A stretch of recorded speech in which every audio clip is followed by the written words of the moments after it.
This is a Swarovski crystal staircase on a cruise ship, and it costs less per night than staying at a Holiday Inn. The entire ship looks expensive with a glass bridge suspended over the ocean, LED walls that stretch vertically through the atrium, and an entire promenade themed like Times Square. And that's exactly why this booking felt risky, because when something looks this expensive but isn't, there's always a trade-off somewhere. So I spent this sailing trying to answer one question: what's the catch? Ships like this are becoming more common, and they create a strange problem for cruisers. The design, the scale, and the polish all signal something that should cost more than it does, because it feels like the kind of ship you'd normally have to plan around and save up for. But the pricing tells a very different story, and when those two things don't line up, something always has to give. Not necessarily in a way that jumps out immediately, but in ways that you start to notice once the cruise settles into its rhythm. So for this sailing, my focus was on understanding where this ship truly delivers on what it promises and where that illusion begins to break. And if we haven't met yet, I'm Evan from Family at Sea. If this is your first time watching my channel, I'm glad you're here.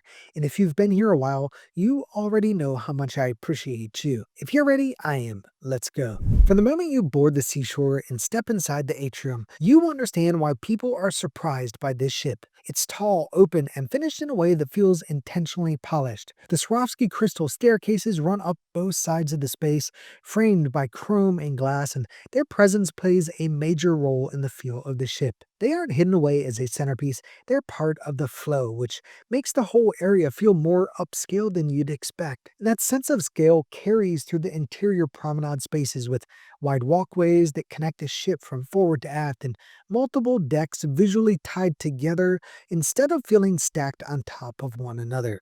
And the finishes stay consistent as you move around, which is something a lot of ships struggle with. You don't get that feeling where one area looks great and the next feels like an afterthought. And Times Square is where that energy really kicks in. It's bright and unapologetically busy, with massive LED screens, dueling pianos, and bars layered around the space that make it a central gathering spot where people linger to enjoy the music, the shops, and the energy. And one of the places where the ship truly surprised me was as I passed through a boulevard on my way to Le Cabaret Rouge at the aft of Deck 7. This isn't an area you're meant to rush through, as it pulls you in and invites you to slow down.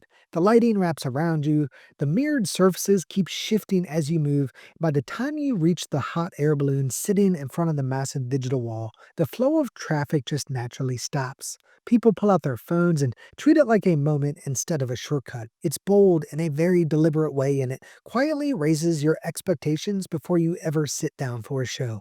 And you keep running into that same feeling no matter where you are on the ship.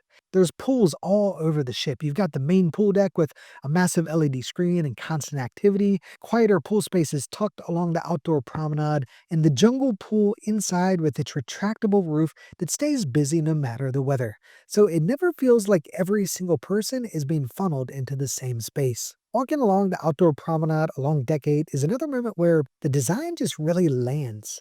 It has these incredibly gorgeous infinity pools and these hot tubs cantilevered off the side of the ship, with glass railings everywhere and unobstructed ocean views that make it easy to forget you're still on a cruise ship. It's one of those areas that looks incredible in photos, but also works surprisingly well in real life. Now, I'll admit, after the first lap around the ship, it all made sense. If you only judge this cruise by how it looks and how it's laid out, you'd assume it costs a lot more than it does. Which is exactly why the pricing starts to matter, because once the design sets expectations this high, the real question becomes where the experience has to give to make that price work. As you look at the pricing on the ship, it's honestly hard to believe MSC is able to charge what they do when you compare to the rest of the industry. At the entry-level interior cabins start as low as $147 per night for 2 people. Ocean views start at $185 per night, and balconies begin around $200 per night. And for a ship that looks and feels like this,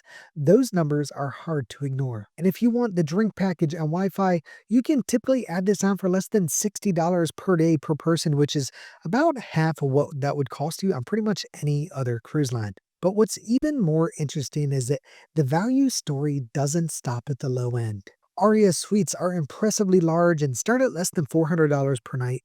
And even the yacht club, which begins around $750 per night for a balcony cabin and even lower if you get an interior, is still an incredible value when you consider what's included and that it's hands down the best luxury experience on any mainstream cruise line. And no, they definitely did not pay me to say that. But whether you're looking at the most affordable way onto the ship or one of the most premium experiences at sea, the pricing lines up very well with what's being delivered. But where people get into trouble is trying to figure out all of that on their own because cruise pricing changes constantly and it's easy to compare the wrong things. Like one sailing looks expensive and another looks like a deal, and suddenly you're clicking a flash sale banner without really knowing how it stacks up against newer ships or different cabin types. That's exactly why we book through Cruises It. Instead of guessing, you're working with people who actually understand the ships, the pricing patterns, and how different cabins change the onboard experience. They've saved us thousands over the years, helped us land better cabins, and kept us from making choices we would have regretted later. Which is honestly more than I can say for Frank, who once told me, I don't need help, I've booked cruises before. Frank, there's never been a single time you've told me that, and things actually ended well. With their low price guarantee and people who actually care, Cruises It makes booking simpler, cheaper, and a whole lot less stressful. So click the link in the description or call the number on the screen and tell them Evan from Family at Sea sent you. You'll be glad you did. Food and drink is where the cracks really start to show, and the main dining room is the clearest example. Some nights it works exactly the way you want it to, and the food is solid, the pacing feels reasonable, and the service fades into the background in a good way. But other nights, it's barely holding together. Plates come out lukewarm, orders get mixed up, and the room feels overwhelmed. And when that happens, dinner stops feeling relaxing and starts feeling chaotic, which is a noticeable shift on a ship that otherwise feels so well put together. But what makes it more frustrating is that you can tell the potential is there. When the dining room is firing on all cylinders, it's enjoyable. But when it's not, the gap between expectation and reality becomes hard to ignore. Fortunately, specialty dining is much more reliable. Hola Tacos is an easy win with food that is genuinely good, prices that are incredibly reasonable, and it feels like one of those spots that you'd honestly happily return to more than once during your sail-in. But Butcher's Cut is the real standout. If you like a good steak, their Wagyu strip loin is the best steak you'll find on a mainstream cruise ship. It's absolutely worth the upcharge. The service at Butcher's Cut is more controlled with a steady pace, and the experience was consistently good across multiple evenings. Drink service, on the other hand, is a bit more uneven, and the bar experience really depends on where you end up. The Sky Bar is one of the better spots purely because of the aft views. When service is moving, it's an easy place to enjoy a drink and slow things down a bit, especially later in the day. The Seashore Bar in the atrium is a quiet spot to grab a drink during the day, but it transforms into the spot to be in the evenings when the volume and energy turns up. If you're looking for a place to dance, it's a great spot, but it's a tough place to have a conversation. The sports bar is a great spot to grab a beer and catch a game thanks to its lively atmosphere and screens all across the space. But the service is a bit inconsistent, and it really depends on how big the game people are watching that night is. Les Cabaret, Les Cabaret, Les Cabaret Rouge? La Cabaret Rouge? I'm not French, guys. I can't say that. But the bar at the After Deck 7 is one of the busier spaces on the ship. In the evenings, you'll find live music and a full crowd as the room fills up quickly once things get going. What works in its favor is the amount of seating that's spread across multiple levels, which means you can typically find an open seat, but unfortunately, a lot of those open seats are not going to have a view of the stage. The cocktail bar is one of the calmer spots on board with drinks that are better thought out, and the atmosphere is more controlled, which makes it easier to actually enjoy being there. The downside there is that it's fully interior, so you're giving up any sense of connection to the ocean. And Brooklyn Cafe lands somewhere in between. It's comfortable and easy to drop into for a coffee or a drink, and it works well throughout the day, but it still doesn't quite become the go-to spot you keep coming back to. But overall, the dining options and bars look great and cover a lot of different moods, but the experience doesn't always match the polish. When the service is on, everything works, but when it isn't, that gap between how the ship looks and how it operates becomes noticeable, and the pricing begins to make a lot more sense. The entertainment on the seashore is a bit of a mixed bag. During the day, there's no shortage of ways to stay entertained with a water park and slides that are genuinely fun and stay busy throughout the day, giving the ship a lot of energy, whether you're riding them yourself or just watching the chaos from a nearby chair. And the arcade is another easy draw for those of us with young families, or maybe we're just young at heart. But in the evenings, the main theater shows leave a lot to be desired, with non existent storylines and production quality that only seems about a half step better than a High School Musical. Some nights land better than others, but overall, this feels like the biggest area where you walk out thinking, now the pricing makes sense.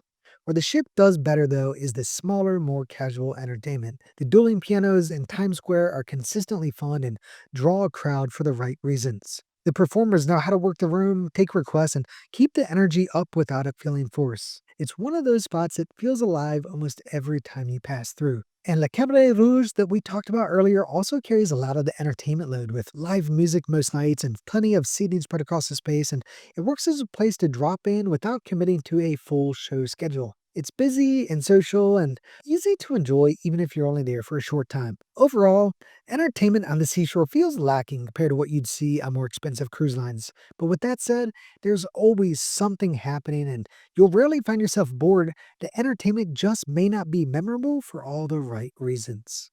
Overall, our time on the seashore wasn't bad at all. Yes, there's moments where the crowding can be overwhelming and the service struggles to keep up, but it was still a good experience. But there's a few things I'd be sure to keep in mind before going back. First, timing matters more than you'd expect. I'll avoid going on the seashore during holiday sailings or over the summer when the ship is likely to have more people on board with more families filling the rooms. Second, I will be more intentional with dining. The main dining room can be a good experience, but it's more reliable if you show up before seating even begins so you can get your orders in before things get chaotic. And if I want to dine later, I'll opt for specialty dining to ensure a better experience. Third, think about how you'll use the ship day to day. This isn't a ship where you wander aimlessly and stumble into quiet moments. The calmer experiences are definitely there, but you have to choose them deliberately and at the right times.